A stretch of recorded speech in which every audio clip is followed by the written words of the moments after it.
ena ode asoma yen enu ti kan samuno na dia se wo create stories bi abeka abetu mfuturo agu Nyankopon ma anino hallelujah asamuno na esese wo kan asanu mu na ye ho etimi efi enu ti kan samuno kire nipa no na ontumi enya abone ye na dia se wo create stories no hallelujah teach the word of God not stories amen pa sa wo from ho se Nyankopon afre wo dia o si die Nyankopon asoma no o kan Nyankopon asem onko kan stories die Nyankopon asoma no o kan Nyankopon asem enu nti sa wo je ho tum sa urade na afre wampade a kana asem no hallelujah na ja se wo keka stories bi wo kasa te se wanya entabunu no hallelujah sa urade soma wo kana asem no manipa ne huru se hallelujah urade na asoma wo ampa ene nipa bebrebe eyatoto omokomu obi chen efiri ni habesi ne sire mu tentente nanso behwe na dia all kan bia emfa kwan mu hallelujah se wo se urade na asoma wo ampa dia kana asem no ema obi ahu se urade Nyankopon ena asoma wo hallelujah urade nhira mo nyina na onyam kese urade nhira mo ba mo invite afoforo evangelist safo urade nhira o papa me gidi so ne abusuafo obi ahoye urade nhira me brother Yeboa Thompson urade nhira mo edin do so me to mention names no de make kan say urade nhira mo nyina ye ba be che urade asem enu ti invite afoforo ebra ye ba be kasa afa asem na ho no hallelujah enche bia na Kristo Yesu eba ebre we ye bra esese ye tenase na Yesu urade asem na ye ja say ye free ha na ye nam ha no hallelujah sa wo se o pe heaven akwade a tenase na Yesu urade asem mema obi entum futuro enu wani so mema obi mprane ense bi emekasa na wudi akire emanu a yesisi so na yempa disua no moma yensu urade asem no ya ankasa yemfa asem no na yensua na yebehu no kure no na yenya sai obi ko create stories na yedi akire no ema na yema enipa nya dom hallelujah enu ti moma yensu urade asem na yenya stories na yedi akire no tato so kan bibi osma for Paul o tire asem bi ekoma tatos hallelujah me pesa yakosua biribi efri ho awade nya mokese samwa bejone yanko tatos 2 yanhwe de oka kire yen hallelujah tatos 2 yanko hwe biribi emfri ho ye be free yira veno yesua biribi osi asetena pa eno na eye topic no osi na Nyankopon adom a ede nkwagye bama nipa nyina no ayi ne ho hallelujah osi Nyankopon wankasa nipa bio se wati ase hallelujah osi Nyankopon adom a ede nkwagye bama nipa nyina ode nkwagye bama minumi enu no ode nkwagye ma obi nso afa na no nso eba mu no osi wayi ne ho adi hallelujah oyi ne ho adi wa kwan benso se na osi yi ne ho adi no yanto oso na nhwade hallelujah osi yen se ya pa musubone wiase akono a ya fa adwemutie ne tenene nyamesompa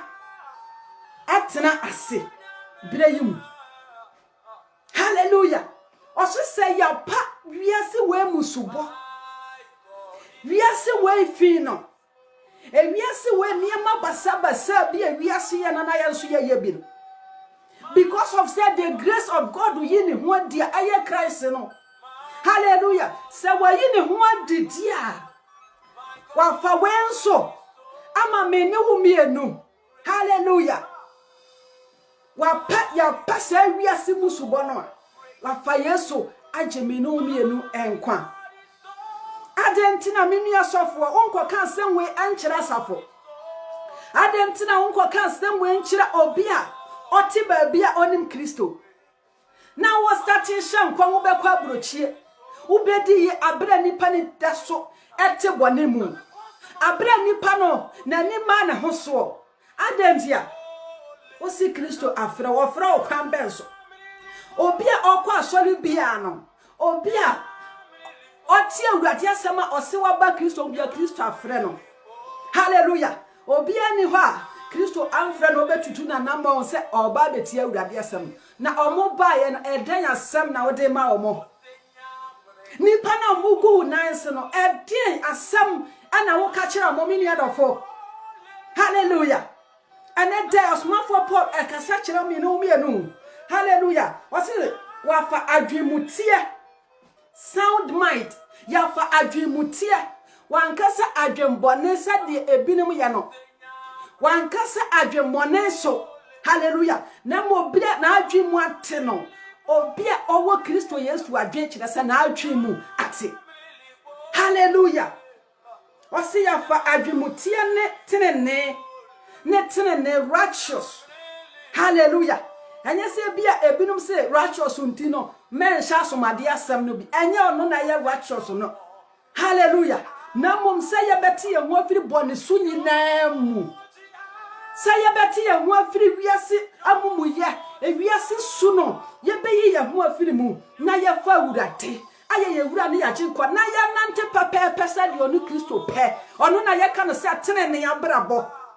hallelujah na enye se washa tade si afiri ukon mu besi unanse na ye tenene na bitterness nso ehihye mu na mom said ye beye de awurade pe ono na eye tenene na ye to so se na nyamesompa atena wi asebre yimu na nyamesompa na kire se ye wo nyamesom na ahodo san nyamesom na ye kan ho asem no ye want a different type of maybe a 3 or 4 and not 2 hallelujah because osina ye de nyamesom pa na chese anye papa eye bone hallelujah se anye nyamesom pa ebe ye nyamesom bone because nyamesom pa no de abetu ni bia no o de awurade ase de abetu na setra mu bia no o focus so ewa awurade so it doesn't matter the onamu it doesn't matter the office na adwi nyina wo Kristo so onim sa wurade ne na boafo onim sa wurade o hia no boso ode nkwaje be ma no enu ti sa nkwaje ne na ohwehwe akiri kwan o se nyamesompa obepini apinisie sa okenka Timothy o se nyamesompa adwene wo mu hallelujah anasa apinisie wo mu eya dinya kese hallelujah ka wurade asem no kire nipa na nipa nsakram free wiase akwammo ne ho na nipa me ho ye na wurade Yesu Kristo ayeka na ho asem no nipa mra be hu se de otie enye se wo de fie na ehye nipa mu enye se wo ko create stories na wo de fie be hye nipa mu na nipa panike nipa se wa fa wurade na nso anya fa papa na mom eye fie mu hallelujah enu nti daya beso bia enye daya every honhon kronkron na mom daya every evil spirits hallelujah ka wurade asem kire nipa no ma nipa no ehunu ba bia ogina ma nipa no hunu say yes ye wo Kristo bia odimayan every day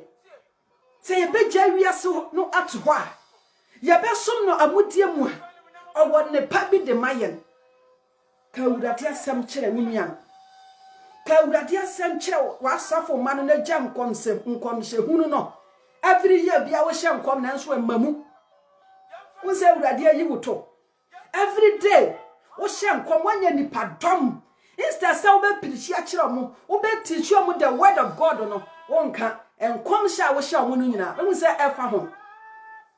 wurade din a wo de hye nkom na tura na wo di nti na ama na basa ka wurade asem hallelujah o se ene nyamesompa say ye be bo nyamesompa ho modin a ye nto so na ye nhwe hallelujah eradi shira jidi for some be jone ani die kwan so mu invite afoforo na ye nhwe asem no hallelujah o se 13 no ntwen onyankopon kese ye ne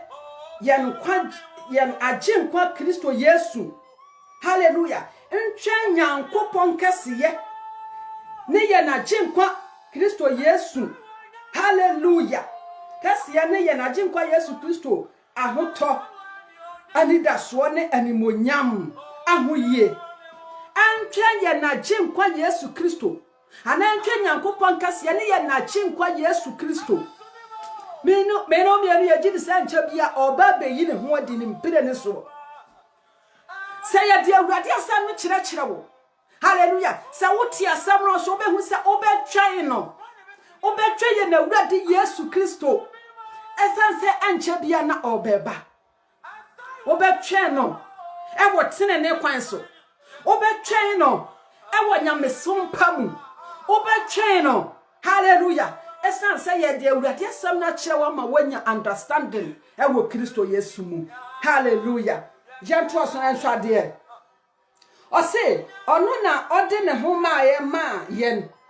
na waje yen afri mrato nyina mu na wadwale oman bi ho aye ono ala ne die a wobo nyuma pa ho moden o se ye na awurade Yesu Kristo ena ode ne ho maaye yin hallelujah wankasa malam bi na ode ne ho maawo na wakobu nkotodwe akokoto no wankase obi na de ne ho maawo na onu ntine se wa hu no na wo panike osi ye na awurade Yesu Kristo na ode ne ho ye den ema me no bi enu hallelujah hallelujah osi na waje yen afri mrato nyina mu ode ne ho be man waje yen afri mrato nyina mu anu ntine osise obi wo Kristo mu a na wa ya abode afoforo adentia Kristo Yesu abeji wa firi samna to ni nyina mu wa beji wa firi amumuye ni mu wa beji wa firi bone na wo ti wiase na wo ye ni mu wo ba Kristo mu a Kristo wa beji wo o sanctify wo hallelujah e ma wo ba be ye righteous and to say wa ba beji wa firi mu adenti ana wo da so ma ye dada wo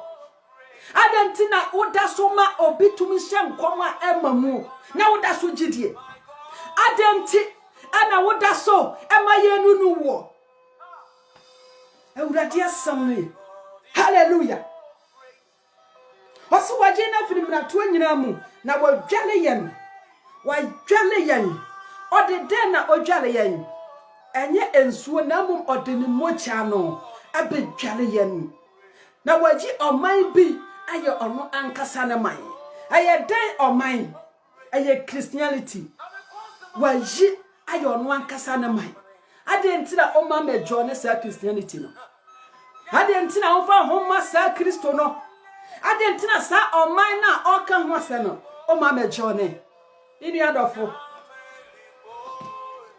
emre no awiedu onyankopon ahirie no aben enu nti sakra waje hallelujah yanto asona hwade osina wodwale oman bi ho ayin ono ala ne die na wabo nyuma pa ho moten na wabo nyuma pa ho moden enu to ba Kristo mu a esesa wo nyuma papa ho moden so ba Yesu Kristo mu a enyuma pa ho moden na esesa wo bo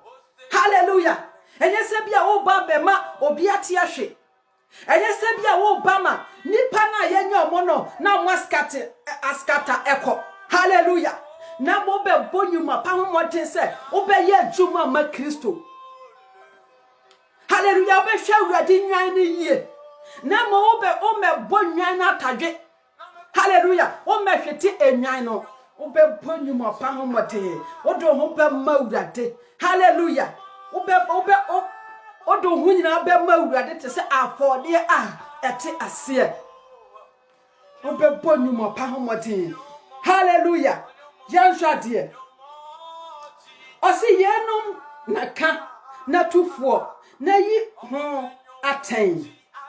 ye ho anaka wankasa koso daye na obi gina hell se wati ase wankasa kokase we hona koka se obi gina ojamu da bia meka sa asam no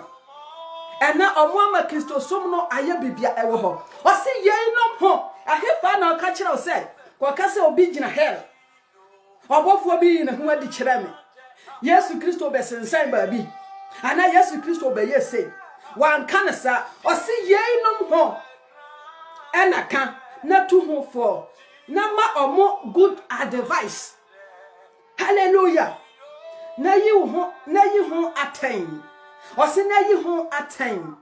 Adenti na wo se wa befa Kristo. Wo ye Kristo Yesu somafo. Na so nsema eka bia ni Bible mu. Adenti ya. Wan na esoma wo. Wan na osoma wo sa. Eya wurade. Ana Satan. Eya honhom na yeto omo. A mo skata ba bia no. Ana se honhom kronkron na kasa kire osa. O kasa kire me no bia no. Hallelujah. Osina ode ahyewoniye na ode ahyewoniye asafu biela mu ode ahye omo nsase we mu na sese omo kire we na sese wo kasa na ode kire asafo no na omo ani ba omo hoso. Hallelujah. Osi ye ho ena tu honfo ena onso se min tu honfo me so dai na mawu me so dai na agi abefa me ena ye wo bofo so ma na asa ye wo Holy Spirit na urade de ni giant honhom ben ana control wo sa abofo ben na so ba wo Satan dia no ana abofo dia hebia. Hallelujah. Han bofo na asoma wo ana abofo ben ho asem na wo kan honhom kronkron na Yesu Kristo se odina giant ono mo no be kire yen. Amen pa yan hwa de Ose ma obi muwo akuma. Ma obi muwo akuma. Adentia. Asem a wo kan enye wo asem. Asem a wo kan enye nipasam. Na mo ya wurade asem. Anti se wo kan eni kwanse obi bebu akuma. Hallelujah. Ese obi respect asem no. Ese obi hunu se asem everyone kasa. Na eye awurade nyankopon asem. That's what say ma obi mu akuma. Hallelujah. So obi pese obu akuma. That's me obi pese otietia nyankopon asem no so. Obi pese odi ne nimdie eba nyankopon asem no ho. Obi pese obeyi nyankopon asem ne firi ho. Na onu momde ne visions eba mu. Na onu momde ne dreams eba mu. That's what say ma ho kwan ema obi emu akuma. Hallelujah. Because all man ho kwanya obeka nyankopon de na hye na wa praise Satan. So all man ho kwanya obeka awurade asem eye no kwasem no ahye na ono de ne daye so ode na hunim ono de aduane bia wadi a ahyehye ne so na oba be kasa kira safo no osementi ase ma obi enya dan emu akuma. Emra ye wo mi ye brebone menti ase emma obi mfa ne dreams embeji wo mfiri ho menti ase de wonim no de awurade nyankopon de ahye wo mu no eno homom na tu hofo eno homom na ye ho aten mema obi nyadan emu akuma esanse so ma obi bu akuma obeka no kwasem no ayeden ahye awurade nhira agirefo nyina la semo abejone. Hallelujah. Yan hwa de amfi 2 Timothy ehon so o kan biribi a kire. Amen. Pa 2 Timothy 4 no yan hwa biribi amfi ho. Ye be firi wan no asua biribi. O se adesrebi eno na eye topic no adesrebi. Hallelujah. O se afami de wo adanse onyankopon ne Kristo Yesu obebu atiasefo ne awufo atan na hoyie no ne na henie mu no anim. O se afei odi bo adanse onyankopon ne ye na wurade Yesu Kristo obebu atiasefo ane awufo atan na hoyie mu no. That's why ye na wurade Yesu Kristo obeyi ne hoadia na hoadia obabeyi no obabebu atan obebu atiasefo ane awufo atan ewo na hoyia obabeyi na dimu. Hallelujah. Yan hwade o se paimu ka asem no paimu ka asem no wankasa ko hyehye nkom. O se paimu ka asem no wankasa ko tonton ko hyew. O se paimu ka asem no wankasa ko tu abura. O se paimu ka asem no. Hallelujah. wankasa kwatonton oil anasa kwatonton enkuto osiden paimuka asamono yenhwade hallelujah osi jina mu ebre a eye ne de enyemu jina mu ebre a eye ene de enyemu that means ebre ni bibeba ebeye bre bone yamawo nanso se eba asese wo jina mu se de wiase nyina ye hey da bia ye te asem foforo se yale ekosoro enso ye mu de ekon ni nyina no asese wo jina mu ene difficulties bia na ebeba wo so it doesn't matter asese wo jina mo se bra eye ne de enyemu hallelujah yan shade amen pa hallelujah o say yi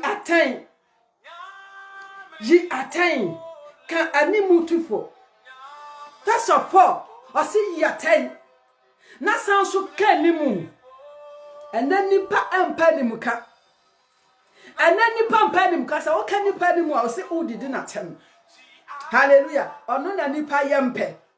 hallelujah o say yi attain kan nimu tufo yan hwade o say abojo chale ne nkyerɛkyerɛ nyinaa mu abojo chale ane nkyerɛkyerɛ nyinaa mu hallelujah abojo chale ane nkyerɛkyerɛ nyinaa mu wo bu nipa no anase wo yi na te no na wo kyerɛkyerɛ no enye se wo betietie no na mom be patient na kyerɛ no na awurade asa no nko ne timu ye hallelujah o se abojo chale ne nkyerɛkyerɛ nyinaa mu yan hwatele no o se na brebi beba a wolintie nkyerɛkyerɛ pa a eye no na brebi beba se wolintie nkyerɛkyerɛ pa a eye no hallelujah ebre no so na ye wo mu nkyerɛkyerɛ eye papa no onipa pestolis onipa pe anansesam onipa pe dayeso cha nyankopɔn asɛm onipa pe se yakase o asuma si gyinajamu asuma si wo ha me so daye no me hu sei onipa de aho pre ebekɔ na mom omuntie nyankopɔn asɛm no unsua asɛm ntina da bia ye di usika die unsua awurade asɛm ntina da bia ye di hu ato usuo yi nyankopɔn asɛm ntina da bia la da wo kɔ ha na wo ba ha wo hu ano hallelujah hallelujah osena brebi baba se wolintie nkyerɛkyerɛ pa a eye no na anam se won asumu ye won hininti wo besoa akyerɛkyerɛfo aboa so said ye won ala akonotie hallelujah ose wolintie asempa no de aye nokra no omuntie enunti no ena so mo asum be ye omo hinti omo pe asem danko na atie omo pe asem a ebe ma omo tim aye omo danko a na mo omo pe asem a ebe ka omo anim na atu omo funti no omo be so a kyerɛkyerɛfo aboa so sɛde wan kasa won akonote sɛde omo ankasa omo pe enunti no omo kosofo we ho next week no omo na masofo we ho na wo ya hyenkom o maame na eye wo o papa na eye wo wakwantu mu nsama ya bisi basa eye won no na oye usawo na mom so no ankasa befa awurade asam na wasua no onte ase anaba bia ye pa mu kan kwaje sam no enya ade a obekọ hompo hallelujah na sum ya ne hen enunti no sade ono ankasa na konote ye na ope enunti ye to na mnade kura na otimu o mesofo se mekwa brochie mesofo se meware osofo mesofo se meware sei amfie be ye hanu na oti ho obehwe na ne age na pa ho se ne age na pa ho no nya nware ya na o static kansam afa ni pass so wa no wale no na wa kwakwa wale de enka ensese nko wale no hallelujah obehwe na brabo no aye basa because of say ne sofo say onsu awurade asam amfa de honto awurade asam so ene dai ma awurade asam nkasa nkyerɛ say unkonko tie stories na mom obesua asam no hallelujah ɔse asɛm a moatenenti mo ho anya fi sɛ wo sua asɛm a wo ho bɛ fi wo bɛ hu no korɛ no na no korɛ ne bɛyɛ wo ɔdehye. Hallelujah. Awurade nhyira gyidifo nyina me sister Mavis awurade nhyira na na jabi awurade nhyira mo nyina heaven ti ye kronkron udin ya mede awurade nhyira papa awurade nhyira obi biara sɛ wabɛgyo ne. Hallelujah. Yanto so na yɛhwade. Amen pa. Hallelujah. Amen for no ɔse na wɔbɛyi wɔn aso afiri nɔkorɛ ho na wɔbɛdane akotie anansesɛm. Yate ase ɔse wɔbɛdai wɔbɛyi wɔn aso afiri nɔkorɛ ne ho na wɔn bɛkɔ akotie atorosɛm ɛnaadasɛm adafɛdafɛsɛm ensɛm a ɛmfa nkwagye mmra wɔn ensɛm a ɛbɛyɛ wɔn danko a ɛna wɔn bɛkɔ akotie te sɛ ne. Hallelujah. And nessa the alcohol ya pepepe. Yan shaba bia ye dada o mono. O mo homom and a nipa gumo. Na mo di oka asam no. O tu furo de. O mo nko hom ponkotie. Eno na ekosue. Hallelujah. O se emre bi beba o mo ntie no kwere no. Na obe dane akotie anansesam. Obe dane akotie heaven and hell. O mo be dane akotie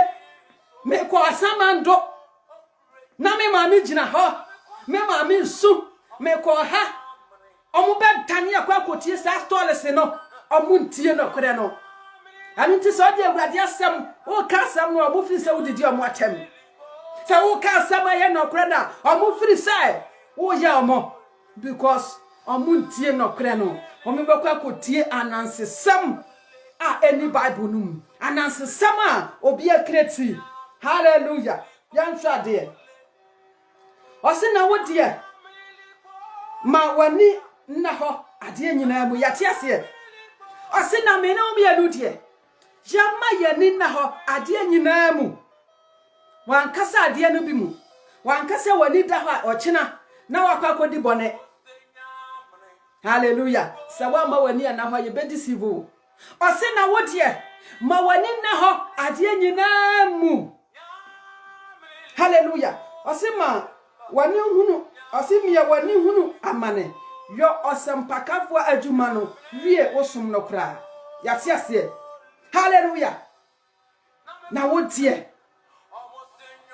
miya wani hunu amane na definitely amane no beba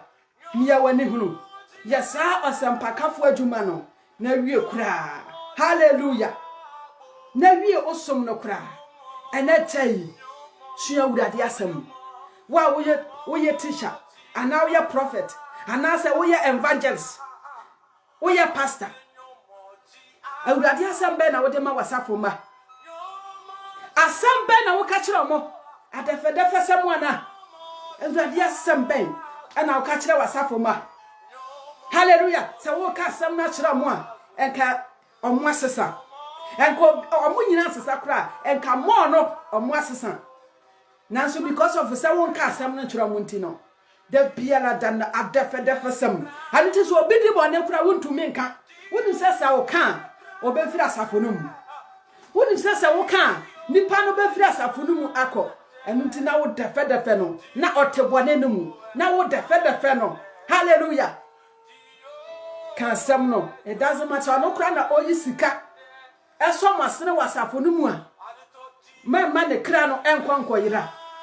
memma o kra no nkoyira kan no kra kire no sa amfa sika ne mawa nyankopon obeyi obia obeso masene enu ti kan no kra kire nipa no na ohu ne left and right na onse samfiri na kwambo ne ho na onsura wurate. Hallelujah. Na je said won kan no kwasam no enkire no no awurate nyankopon o hira mu nyina agirifo. Hallelujah. Yanko na yanko hwe adefo frobie.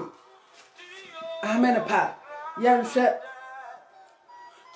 1 Timothy 6 no yanko sua bibi emfiri ho. Hallelujah. Ye be free say no asua bibi akọ. Amen pa 6:3 going. Hallelujah.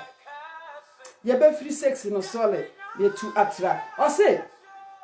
adufude pe eno na aye atifia sa say na nyamesompa a abujuo wo munya ye adinya kese nyamesompa medika yaka tatos wono o kire bibi wo ho nyamesompa o se adwene wo mu ya adinya kese na yamfahwe amawiase nanso yentumi mfahwe emfiri mu nko yamfahwe amawiase sede yawo obi a yawo baby a ne ho kwakyere kwa na ode ba entoma nka ne ho ana pante kura enka ne ho no sa pepepe na se ye konso a yentumi mfahwe so emfiri asase we so enko yenhwade o se na se ye wo aduane ne de ye de kata ye ho a mumma ono ala nurse mayen se ye wo aduane na de ye de kata ye ho a yema ono ala nyedan nurse mayen osofo wo aduane di wo atare a wo behye adentina still onka urade asam kire wasafo mano a wo defa omo because of said ye wo bedi enti o se yema ono ala nurse mayen because of said ye wo bedi enti wonka no kre because of said ye wo be franti wonka no kre o kasa kire me no me yenu anatai o se ye wo aduane ana de ye de kata ye ho a yema ono ala nyedan nurse emayen yansha ade o se na won a wo pe won ho anya na we anya no hwe sohwe ne afidie ne nkwase akono a enye ma nipa na otwe won kogu oseye ne oyiramu no won a wo pe won ho anya won a wo pe se wo tie asase we so a omunya omo ho ntamtam no ede na ode bramo ose omuhwe enkwase akono ne afidie a atwe won kogu seye mu hallelujah ose enkwase akono a enye ma nipa na atwe won kogu oseye mu no obi biala open ho anya asofo a open ho anya evangelist ya wo se won ka urade asam na mo be kwa 30 minutes na waje collection baya 1 hour and over no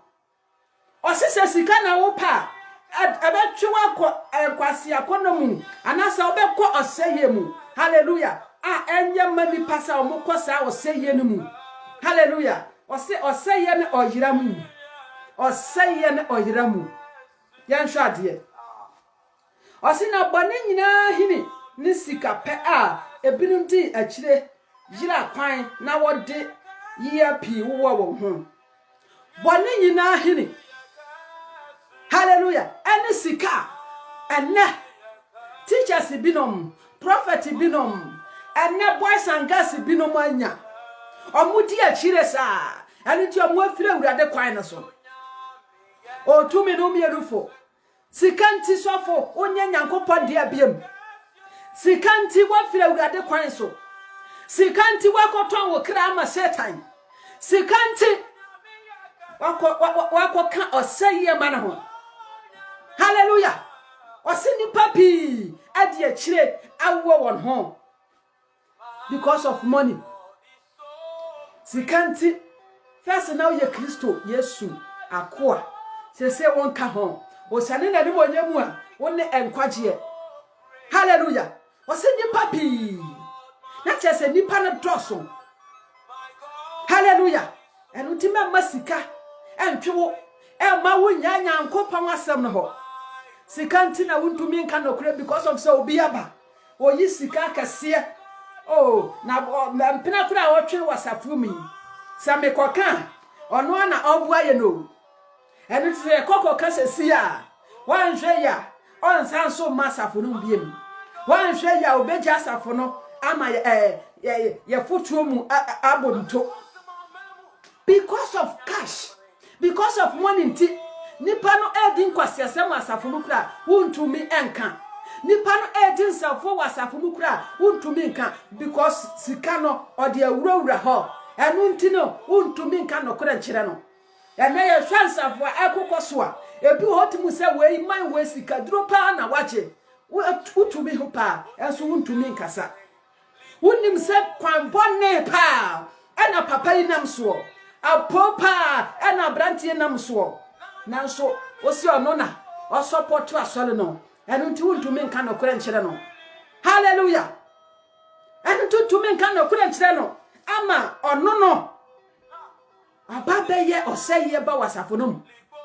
Hallelujah. Ose na boni nyina hini ni sika pe a ebirum di akire yira kwan na wode yiya pi wo ho. Nipa pi adi akire ayira kwan. Omode yiya pi awo wo ho. Anu ti omonni Kristo biem. Omonni Nyankopɔn honhom biem. Omonye Nyankopɔn babiem. Yanhwe 11 no. Ose adesere bi. Ose na wode Nyankopɔn nipa de dwane yenom na ditene nyamesompa gidie odo boaseto yankɔ ne wanwan. Ose na wode Nyankopɔn nipa de na wo Nyankopɔn nipa de dwane wenom dwane adufudie pe no dwane sikani bre no dwane sa oseye no. First of all ose na ditene na di ade Nyankopɔn pɛ. Ose na ditene yanhwa ade nyamesompa asese wo bo nyamesompa homode eno na asese hwehwe akiri kwan yanhwa ade. Hallelujah. Ose gidie asese wo koso enya urade mu gidie odo Nyankopɔn nipa asese odo edi he awo mu. Asese odo edi he awo mu because we ye Nyankopɔn nipa. Asese odo no yehu awo mu. Ose boaseto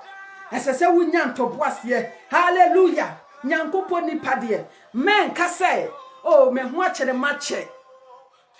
enunti me bopo kakra me tonton kuto kakra. Nyankopɔn nipa de nya boaseto na wonu se cheche se danya Nyankopɔn be hye ne ho animonyam. Wonu se Nyankopɔn onya wo sada ose Nyankopɔn nipa de. Hallelujah. Boaseto ne ojo nya ojo. Be patient. Hallelujah. Nya ojo yanhwa de disade no achi ko gidie ko pano ko gidie ekopano ko gidie kopano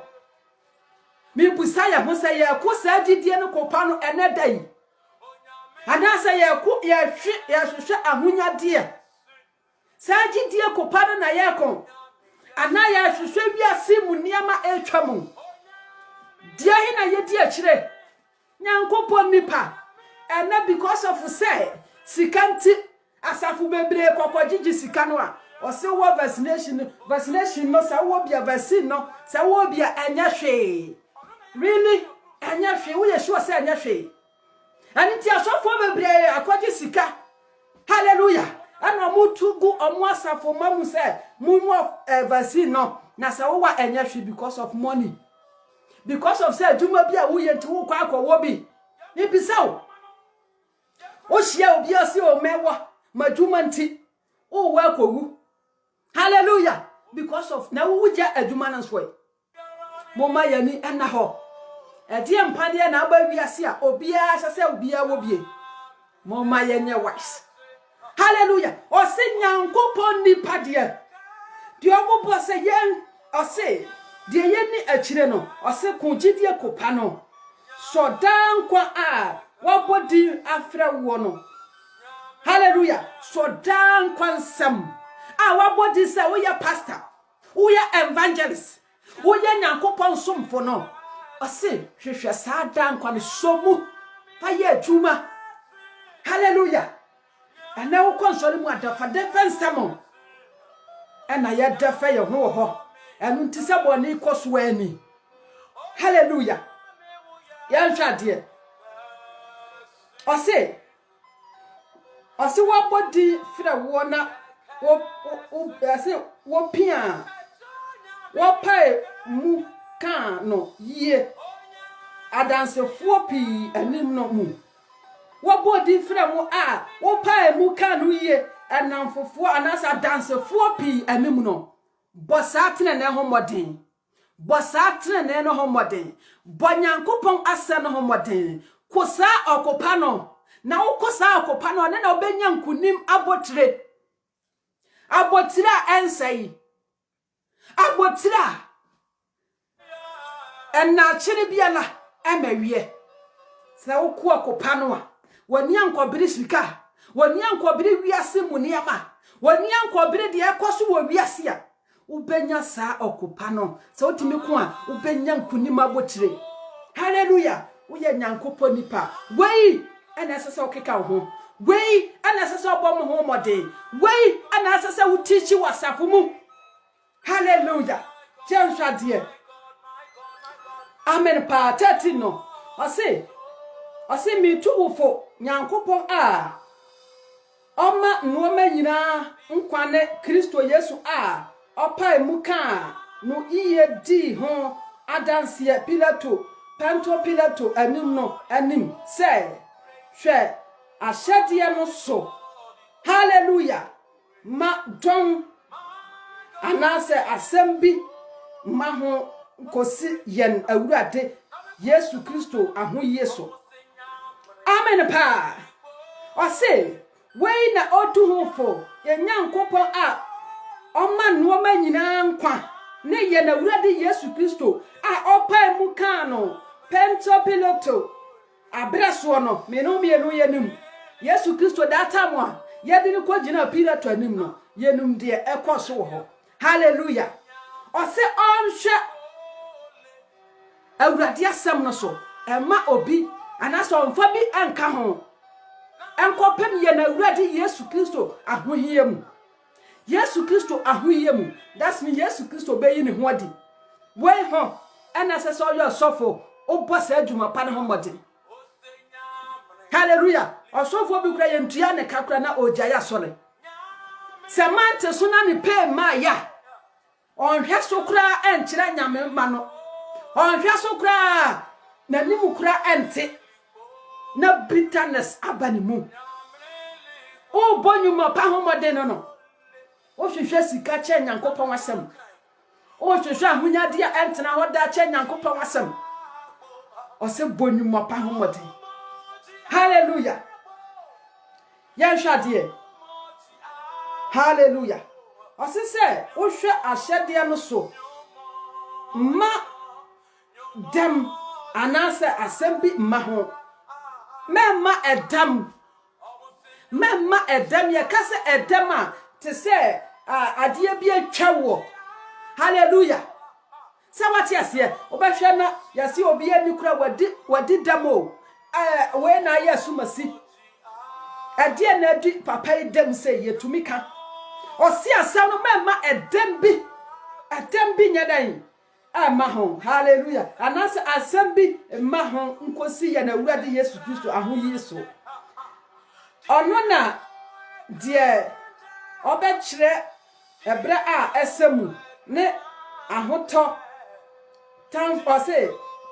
tumfo krono amen pa mensi so bi 15 no ose ono na de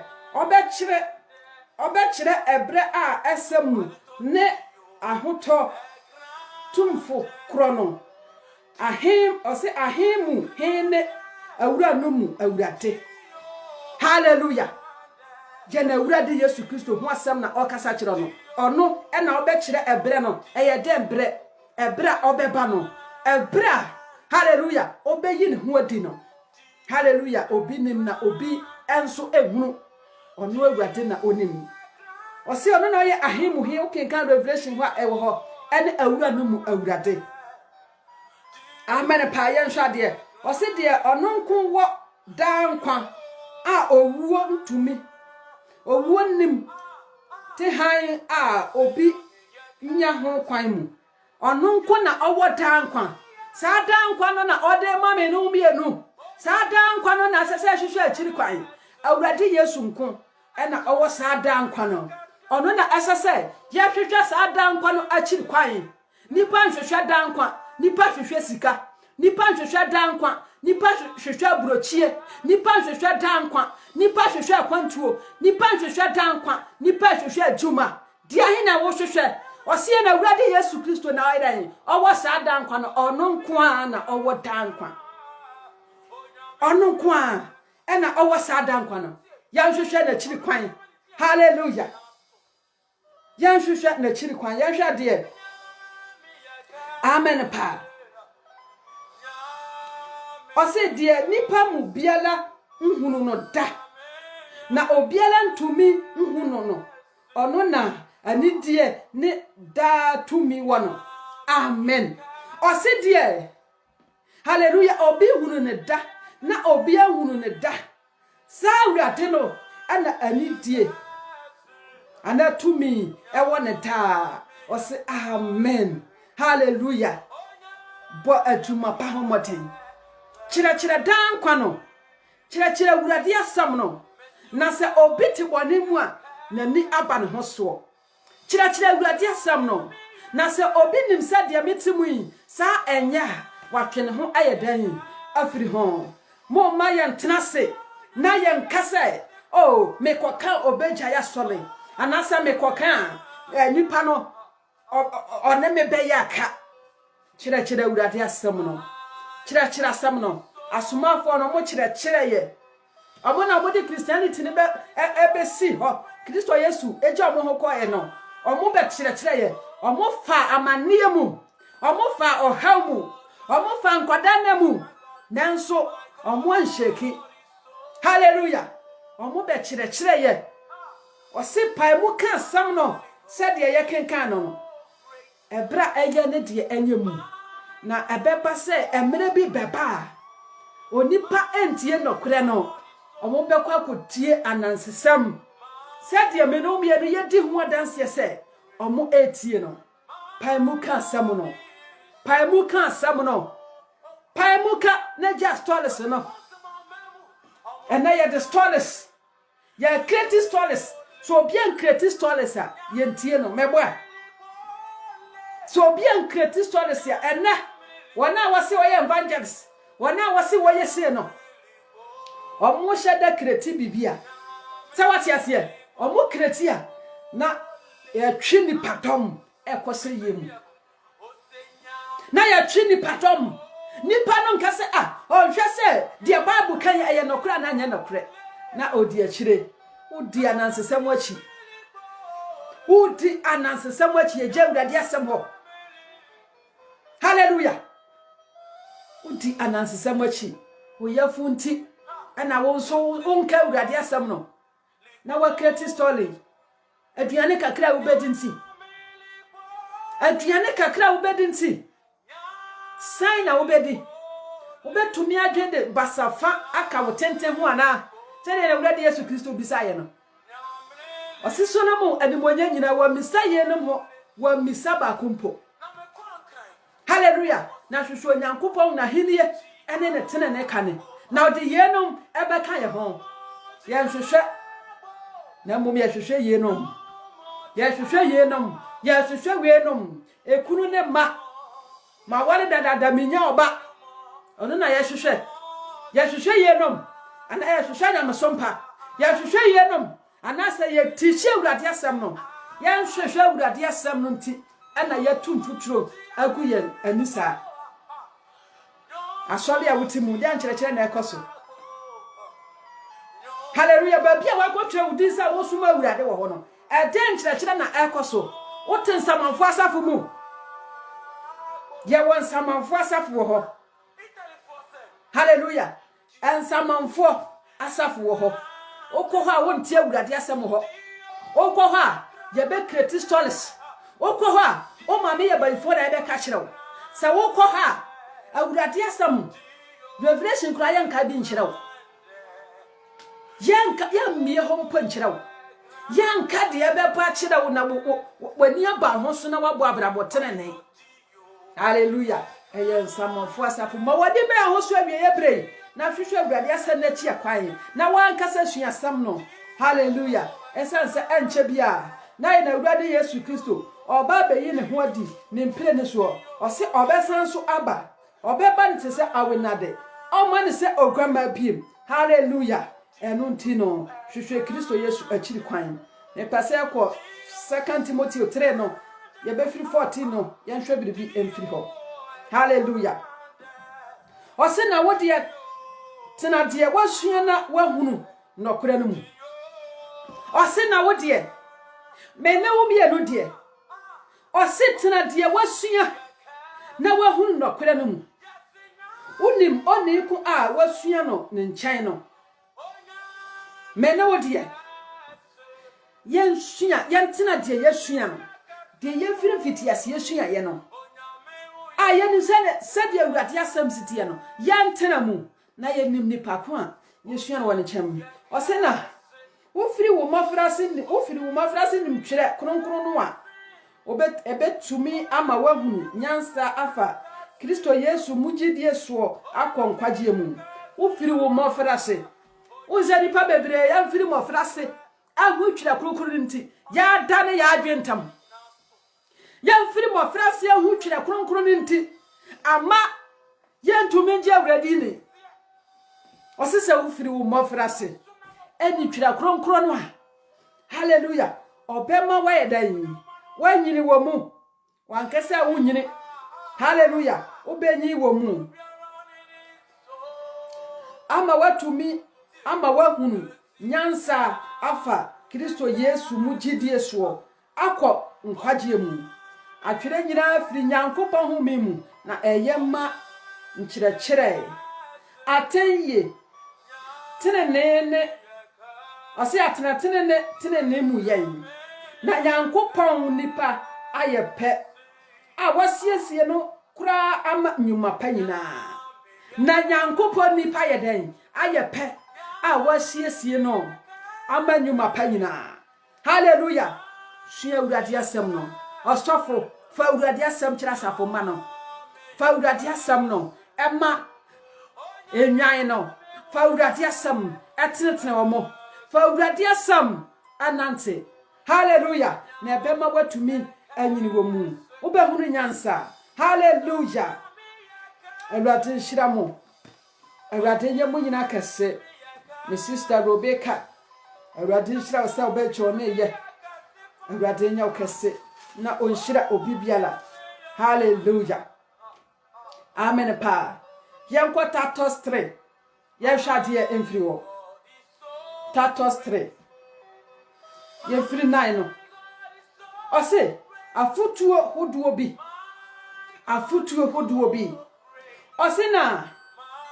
nkwasia akyinyegie ne na anatoɔ ne nkunsun ne mmara ho akasakasa deɛ twe wo ho firi ho efiri sɛ enye mahwe na eye hunu ɔse na nkwasia akyinyegie bi ho awo Kristoni a ensese wo ben ho ensese wo kɔgye sa akyinyegie no akyinyegie bi obi tumi twese kan na wakum obi tumi gye akyinye sa obefa ayi na ɔde abɔ ne yɔnko no paw na ɔda hɔ obi tumi gye akyinye sa na obi anya bitterness ama ne yɔnko no ɔsese ɔyɛ Kristoni a sa akyinyegie ne de ɛyɛ nkwasi akyinyegie ɛno nti guno sanade se wo sa akyinyegie no wo da so gibia hwe wo ho efiri ho na enye mahwe ɔse ɛyɛ hunu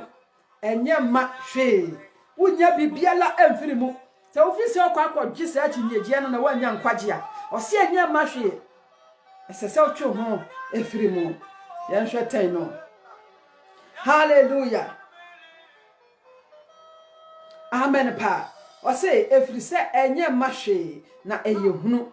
amen pa ɛnu ti agyinifo menkasa enkɔ akyiri moma yɛnsu awurade asɛm no moma yɛntichi awurade asɛm no ɛwɔ safo mu ɛsan sɛ ɛbra yɛwɔ mi ɛnyɛ bra ɛsɛ sɛ yɛde nneɛma bi edi agorɔ wɔ safo mu ɛbra wɔ ɛnyɛ bra ɛsɛ sɛ yɛkɔ pampa nipa wɔ safo mu ɛbra wɔ yɛ bra ɛsɛ sɛ yɛyɛ serious wɔ awurade asɛm ho na yɛhunu deɛ yɛwɔ mu ne deɛ ɛbɛba abra wɔ yɛ bra ɛsɛ sɛ wodwane na wogye wo kra nkwa abra wɔ yɛ bra ɛsɛ sɛ nipa nyinaa ɛde wo ho ma Kristo ɛsan sɛ ɛnkyɛ bia na ɔba bɛyi ne ho ati ne mpire ne so hallelujah ɛno nti yɛ bra ɛsɛ sɛ obi bia le dwane na ɔgye ne kra nkwa ɛnyɛ bra yɛde gyigyi nipa so ɛnyɛ bra yɛde ɛkɔ hyehyɛ enkom ɛnyɛ bra ɛsɛ sɛ yɛde dafa nipa na mo ɛyɛ bra yɛma yɛni bre say ye be sua awurade asɛm na yɛtena mu ye de awurade asɛm na bɛyɛ adwuma ye be sua awurade asɛm na ye de abɔ yɛn bra ɛsan sɛ ɛnkyɛ bia na de bɛba no aba ɛnneɛma nyina di adanse de ye de ani hunu ne de ye de aso ɛte nyina enti adanse sɛ ɛnkyɛ na awurade ba hallelujah obebu ɛtɛn obefa ne ma na wona wanya ne ma ne de ɔse ɔbɛto ɔmo agu o chata de ne mu mo ma ye mo nya me so mpa ho moten yenyi ye ho mfiri nneɛma bia ɛmfata mu na yɛmfa ye ho ma Kristo ɔse ye ma ya brabɔ ne mfata Kristo Yesu asɛmpa no nko wankasa ye ma ya brabɔ mfata de foforo ye ma ya brabɔ mfata nsɛmma bia ɛmfata ye ma ya brabɔ mfata suban bia ɛmfata na mo ye ma ya brabɔ mfata Yesu Kristo asɛmpa no adentina okasa enche na oba hallelujah enche bia na oba enche obeyi ne ho adi ne mpire no so abefa wona wo hwe ne kwan abefa wona wasiesie won ho etwen no abefa wona waye ready say obo bekọ ahene animu enu nti eden na menum yenu yeye ya betena ho na ya toto anansesam ya betena ho na ye twitwa ye ho ntro ya betena ho na ye koso adi bone ana ye tena ho asiesie ye ho ama Kristo moma ye mfa ye ho ma urade ye moma ye mfa ye ho ma Kristo hallelujah na ye nsu asem no na ye nante wo mu hallelujah ye nsu asem no na ye mfa nya adwuma osimonya asem no tiefo awirefirifo emfa na adam ho na mom monya ne yefo tie sua asam no na ye ne yefo a eno na Yesu Kristo ba ye betumi de yansasi ye bo se je na awurade na obai obefa ye akone nchen hallelujah eno ti moma ye hiesie ye ho ema Kristo ose monya me sompa nyame sampa ho moden ye bonya me sompa ho moden a hallelujah so bobo ya keke bebre wa bobo niema bebre so akire ye nyankopon nipa de hwehwe gidi achi tenene odo amen pa wa bobo niema bebre so na akire ye de ahe na ye hwehwe achi kwan ye hwehwe sika ye hwehwe akwantuo ye hwehwe yire ana ekunu ye hwehwe ema ana ye hwehwe den ye hwehwe nyamesompa ye mmɔ nyamesompa ho moden ye ni tenene ye ni odo achi gidie achi esanse enche bia na oba be fa ne ma na ye nso wa fa ye no akobi hallelujah esanse ebra ye wo mi eye brebone esese ye nyina yesiesi ye ho ehwe Kristo Yesu ne maya etoso mienu Awurade Nyankopon o hira obibiara enetai obaye Awurade hira me brother Thomas my sister Credo Awurade hira papa se obejone Awurade hira obibiara obaye hallelujah and the topic no me de to ho teach the word of God not stories hallelujah kan Awurade asem men ka stories men create stories bi emeka se Awurade na yi ne ho adi ya kere wo men create bibi meka se be ya obenya fans hallelujah men create bibi emeka se obenya dom asafo no mu dia na woka Awurade asem wo teach yo mo Awurade asem ana wa hyeda na wo pesika wo pe dom hallelujah dom a wo penti wo nka Awurade asem enkyere mo ana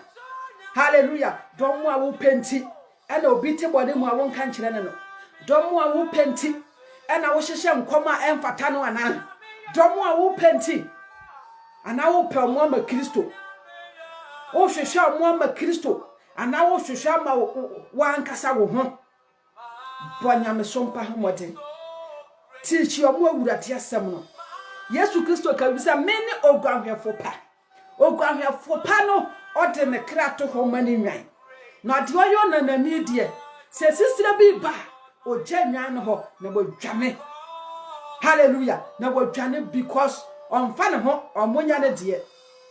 enu ti so ye ogwanhwefo pa de ya na wonim se Nyankopon ma ana odi omokoma Awurade te a ene ya fa Awurade asem ma omo men hyehye nkoma enimu men so dai emeka se me so daye na obi gina jamu eno no e stories hallelujah awurade asa no de amayen se yen hwemu na yen sua na yen hu de opene de ompe mo ma yen fa awurade asem no na yen fa masafo ma no na yen so yen fa asem no na yen fa nya ne yefo esanse enche bia na oba awurade hyira mu nyina se enetai mo paye ye mo empaye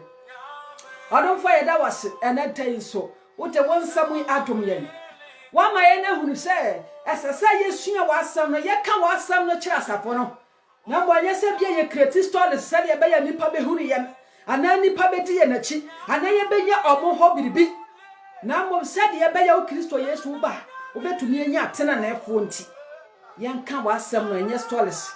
asedan ka udin se na dai wotin sami atom ye boye na asam no ba me mani ye nya ni tiefo abrefrefo mfa na ada ye ho na mo ye nya asam na yefo na se wusane wani monyam ne mpire ne so a yanso wafa yen akobi asedan ka udi honkronkron sa na den so na memu akasa ewo Jesus dimu amen awurade nhira mo papa na onye obibiala kese hallelujah yenti enyon no kakra na memfa ma no ensi eye Reverend Irene hallelujah ena obosa anwumwe enu tiko YouTube ana wako hwehwe no amen pa awurade nhira mo na onye mo kese pa hallelujah awurade nhira obibiara se na de obejo ne ye awurade nhira wo amen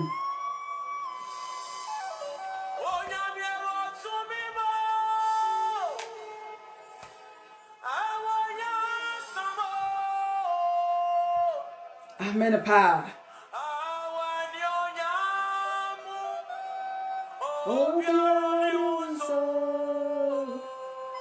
wasi wotumi mu ewa ni onyamu obiele ni ho na ewurade se I hope say me no me enu eya adwe se obiele ni ho oni ewurade se amen pa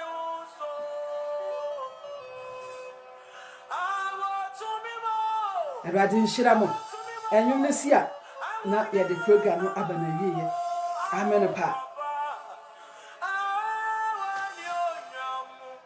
hallelujah obiele ni ho amen